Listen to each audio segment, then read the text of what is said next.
암 치료 성적에 대해서는 사실 많은 의문들이 있습니다. 캐나다 맥길 대학교의 암 전문의 118명에게 이렇게 질문을 했습니다. 당신과 당신의 가족이 암에 걸린다면 현대의 항암 치료를 하겠습니까? 화학요법을 사용하겠습니까? 라고 질문을 했을 때 무려 75%가 화학 치료를 하지 않겠다라는 답변을 했습니다. 4명 중에 3명, 그것도 암 전문의 선생님들이 한 답변인데요. 이것을 우리는 좀 한번 깊게 생각해 볼 필요가 있습니다. 만약에 현대의학의 화학요법들이 치료가 잘 된다라면 당연히 그걸 선택해야 되겠죠. 하지만 그만큼 치료 성적이 좋지 않다라는 겁니다. 암 생존율 통계도 사실상 100% 신뢰하기는 어렵습니다. 5년 동안 암에 다시 재발하지 않았을 때 그것을 암 생존율이라고 합니다. 근데 5년 1주만 지나도 5년 1주 차에 만약에 암에 다시 걸렸을 때는 이것을 또 생존율 통계로 보지 않는다라는 거죠. 그래서 1950년대 이후에 2000년이 넘은 이 시점에서도 암 치료 성적은 향상됐다라고 보기가 어렵습니다. 방사선 치료라는 것은 100년 전과 똑같은 치료를 하고 있는 거죠. 말과 마차가 지나가던 그 시대에 했던 치료와 변함이 없다라는 사실입니다. 요즘은 불멸이다, 올해 노화도 질병이다 하면서 노화까지 극복하는 어마어마한 의학 기술을 가지고 있는 시점인데도 암에 대해서는 치료가 바뀌지 않았다라는 사실은 우리가 한 번쯤 생각해 봐야 됩니다.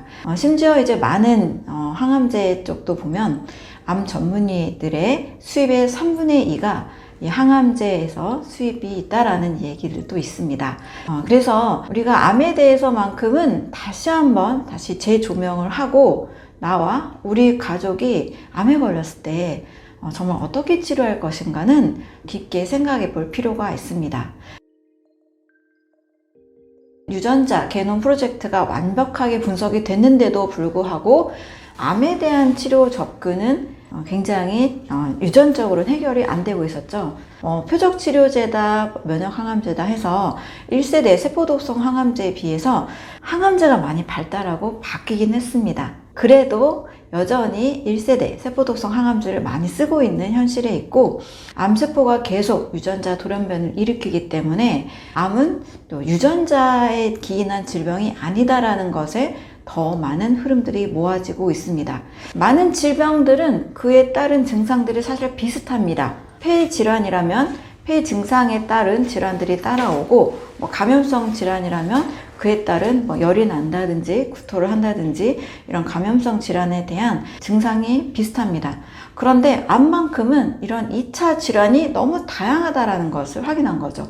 유전자도 너무나 다릅니다. 사실 1924년에 오토 마스부르크라는 사람에 의해서 암은 유전질환이 아니다, 대사질환이다 라는 이 새로운 관점이 제기됐습니다. 그래서 암은 유전질환이 아니라 대사질환이다 라는 것이 이미 초기에 1924년에 밝혀졌지만 하나의 의학 정설이 바뀐다는 것은 굉장히 많은 시간이 걸리는 것 같습니다.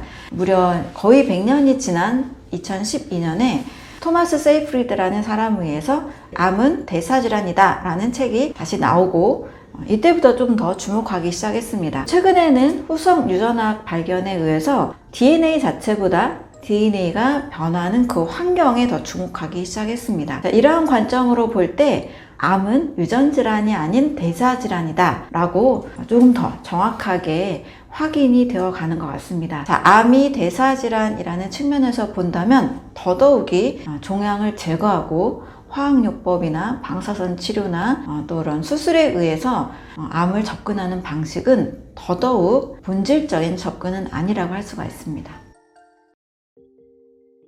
그렇다면 암에 걸렸을 때, 암이라는 진단을 받았을 때 우리는 무엇부터 생각을 해야 될까요?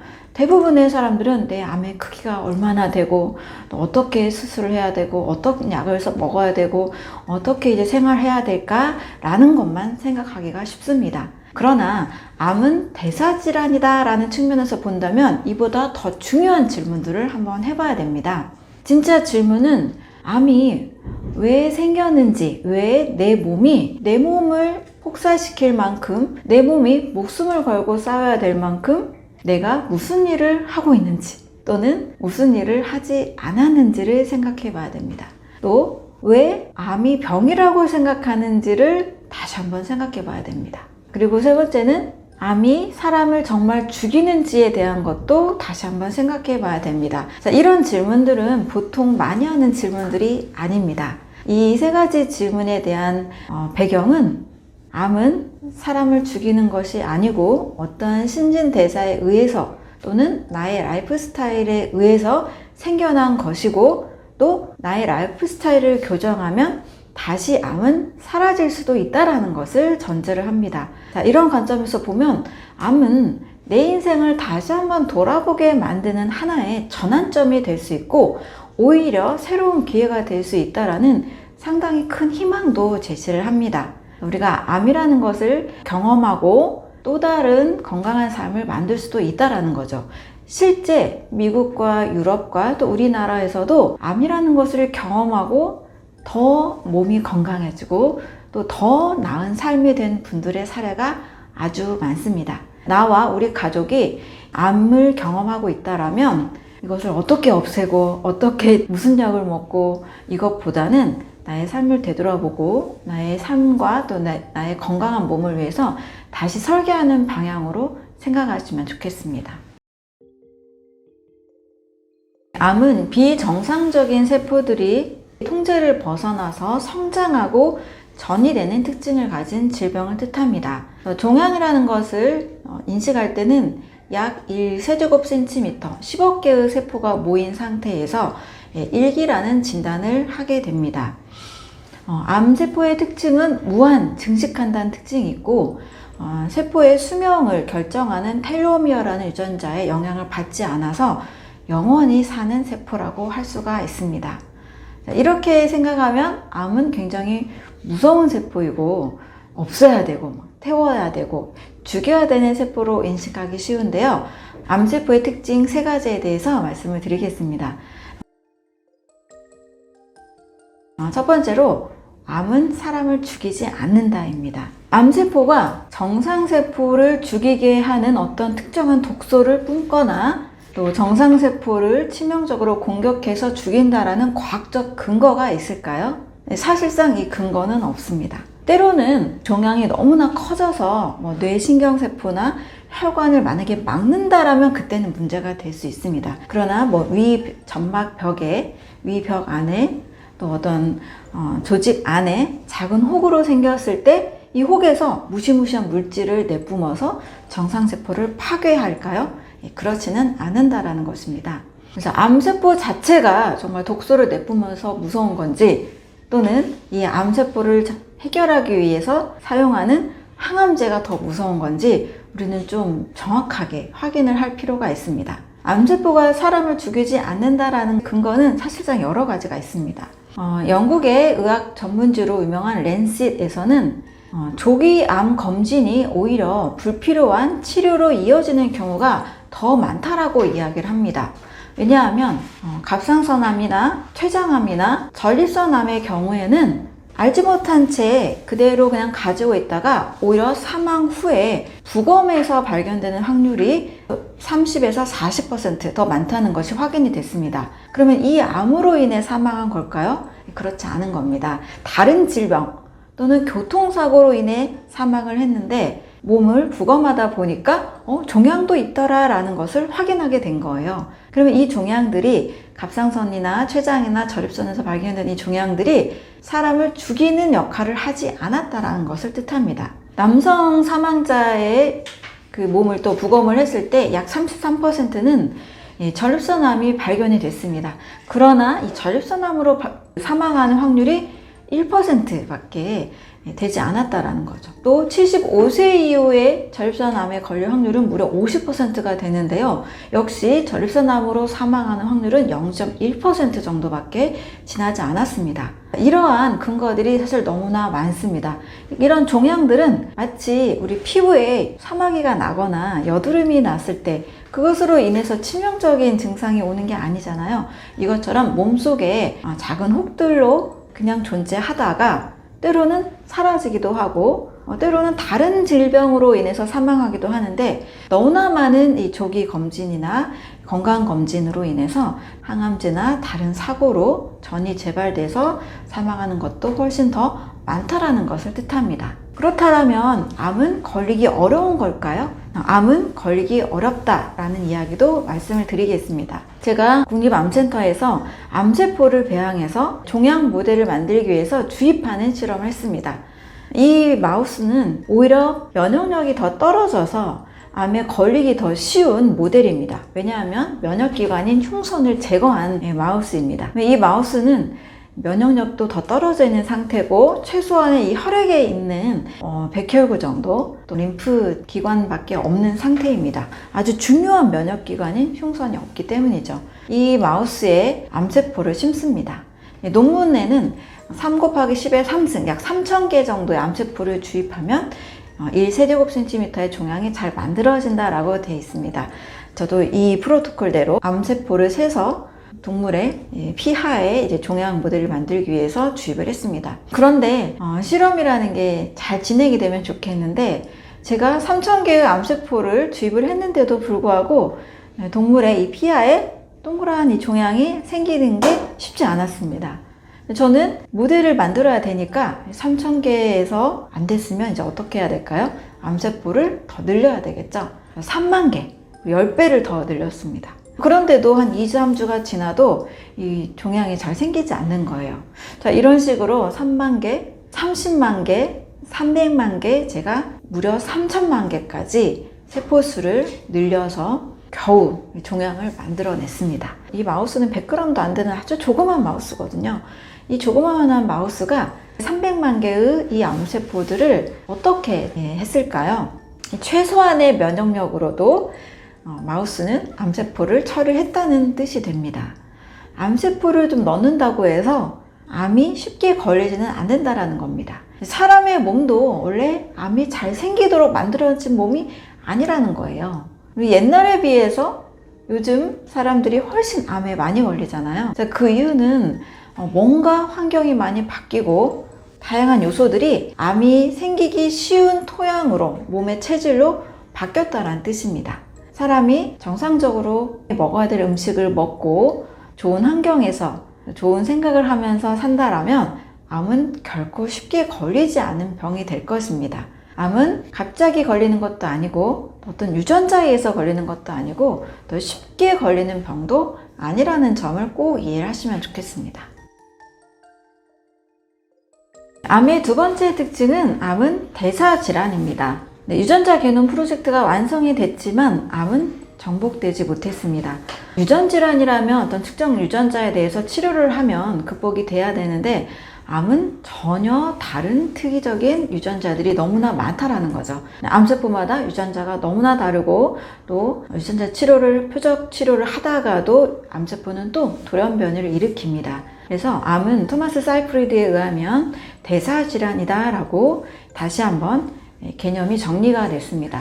과학자들이 많이 사용하는 말이 있는데요. 총을 장전하는 것은 유전자지만 방아쇠를 당기는 것은 환경이다 라는 말이 있습니다. 후성 유전학에 의해서 DNA 자체보다 이 DNA가 메틸화되는 그 환경에 따라서 서로 다른 단백질이 만들어지는데요. 바로 DNA를 변형시키는 환경이 훨씬 더 중요하다는 겁니다. 이 환경에는 식이 습관, 스트레스, 운동, 또 물, 또 공기와 같은 다양한 요소들이 있을 수 있습니다. 그래서 암에 걸린 사람들이 도시에서 스트레스를 받아가면서 굉장히 많은 업무나 어떤 관계에 의해서 고통을 겪다가 마음을 다 내려놓고 산이나 섬에 갔을 때 좋은 물, 좋은 공기, 좋은 음식, 또 좋은 생각을 하면서 회복되는 이야기들이 상당히 많은 이유가 됩니다. 자, 암은 이제는 더 이상 가족력이나 유전질환이 아니라 대사질환이다. 그리고 후성 유전학에 의해서 환경을 바꾸면 우리 몸의 DNA는 전혀 다르게 발현이 된다는 것을 꼭 이해하시기 바랍니다. 아침에 토마토가 안 좋다, 저녁에 사과가 안 좋다, 공복에 바나나가 안 좋다, 이런 말들이 있는데요. 이런 부분들을 제가 가지고 있는 건강의 원리로 정리를 해드리도록 하겠습니다. 우리 몸은 사실 한 가지 질병밖에 없다라고 이야기도 할 수 있는데요. 바로 이 하나의 질병은 세포 기능 장애입니다. 온몸에 질병이 생겼다는 것은 세포부터 기능 장애가 일어났다는 것이고, 세포막이나 세포 속 미토콘드리아 변성으로 세포 속으로 산소와 영양소가 제대로 공급받지 않는 상황에서 여러 질병들이 발생하는 겁니다. 자, 그런데 세포는 당연히 늘 우리 몸에 재기능을 하기 위해서는 50종 이상의 풍부한 영양소가 필요합니다. 이 영양소는 당연히 가공식품보다 자연의 음식에서 공급을 받을 수가 있겠죠. 자연의 음식은 크게 7종류로 정리를 해드릴 수 있는데요. 과일류, 채소류, 버섯류, 해조류, 견과류, 씨앗류, 통곡식류라고 할 수 있습니다.